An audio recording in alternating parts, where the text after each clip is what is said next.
God does not change the winds. That is what his brother had said. Darkness engulfed Cassiel as he plunged through space, hurtling towards Earth.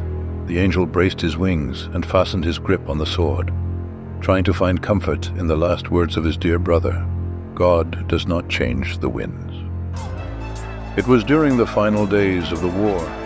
Michael's armies had routed Lucifer and his pack of traitors to their last stronghold.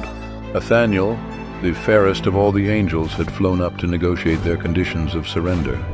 Cassiel had the honor of accompanying him. At the meeting, Nathaniel asked Lucifer how he planned to be king without a dead father. And as pride rose before reason, Lucifer answered with sword, ending diplomacy by planting it through his chest. God was not there that day, or if he was, he did not seem to mind, for the wind blew gently across his kingdom as it had done since the beginning of time. Nathaniel, dying in Cassiel's arms, slain by his brother, his last words denouncing this war to change the winds. And as Michael flew to their aid, the fairest archangel drew his last breath. Lucifer, along with his traitors, was tried and banished, cast headlong out of heaven by God's own accord. Cassiel often wondered if Michael secretly blamed him for the loss of their brother.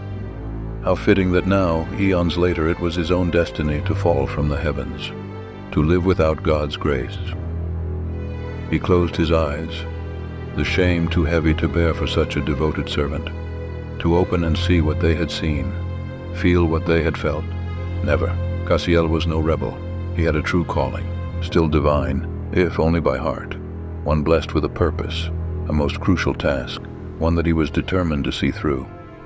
The lone angel broke atmosphere above the Pacific Ocean in the dead of night, traveling faster than a bullet and heading for the western seaboard. His landing was less than graceful as he slammed into the desert at supersonic speed. The shockwave could be heard for miles. The earth shook. Rocks and dirt burst up into the sky. Smoke twirled and engulfed the fallen angel as he gathered himself, rising to his feet in the crater his impact had formed. The air was thick here, thick and humid, and it smelled of war. He shook his wings and raised his head. The towering starry skies gazed back at him, silent and distant. They must have heard his arrival. They would come for him, and in this state they could easily find him. The sword went first.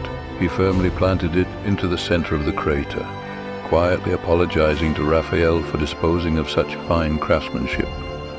Then his vambraces, followed by the torso armor, and lastly, the tunica.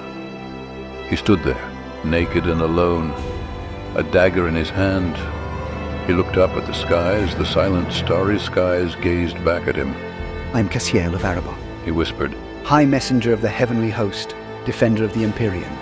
His majestic wings spread out into the night. He had a true calling, still divine, if only by heart.